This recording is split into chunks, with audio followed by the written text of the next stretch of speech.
My name's Wes Nobles. I'm 42 years old. I'm originally from Macon.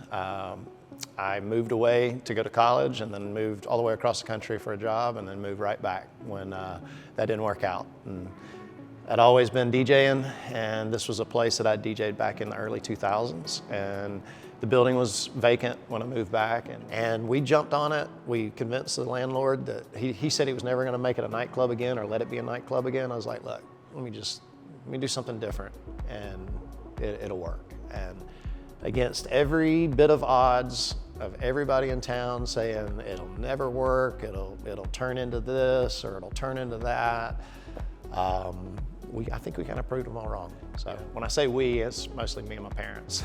So they're my support structure, I guess. We spend, I would say, a healthy amount of time together, every day at least. You know, that's one reason why I moved back home. I just wanted to be by them. And, you know, my parents did everything for me. It's the only thing I can even think of that could remotely pay them back. The first thing I noticed when I moved back was that there was nothing fun in Macon for people to go do. There was bars, but there was no, other than, you know, one bar that just closed down, there was no place that you would hear a DJ actually play dance music. And I figured there was a niche, and I figured there was a desire for it. Macon hadn't had anything like that since the old Club South Beach days back in the early O's. And I kind of wanted to bring a nightclub culture to downtown, but I wanted to do it my way. I didn't want to really go work for anybody else that would tell me what to play and when to play it.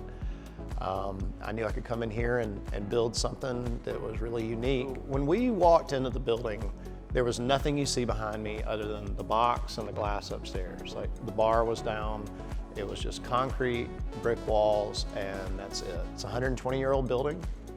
We've got 20-foot ceilings, something that nobody else has, and it's just, there's a lot of, I don't know, it's just a lot of soul in this building that you wouldn't get if you had to go build something from scratch. My big push was the pixels. So the lights you see in the dance floor, along the bar, in the ceiling, that's all controlled by one computer, and each light is individually controllable. So the metal that's right here behind the bar all came from a closed down Target. This was like an end cap metal that was just decorative, but it's extremely strong, and we repurposed basically the entire bar out of Target. So all this, the bar top is melamine that's sandwiched, and we use an epoxy coating on that. Just all YouTube stuff that looked really fun and easy to DIY.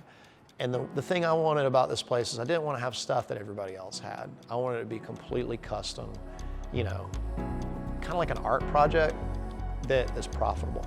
And that's the goal. So as most art projects they never are finished, they're just ongoing.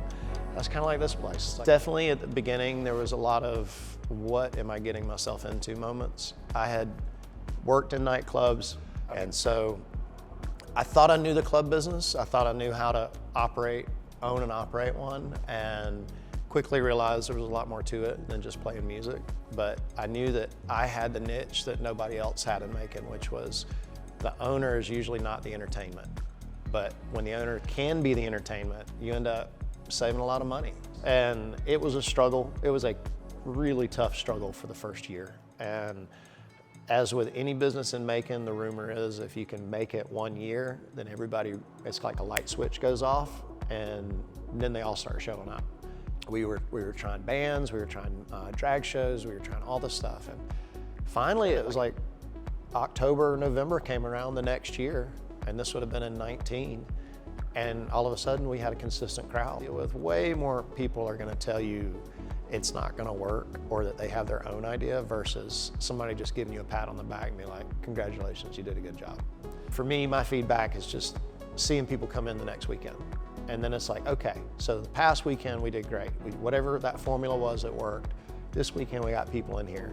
It's a challenge to get the same people, the 70,000 people that live in Macon, to come downtown on a consistent basis to keep your business open.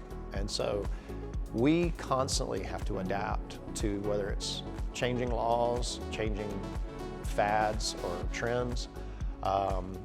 We don't label ourselves as any type of genre club.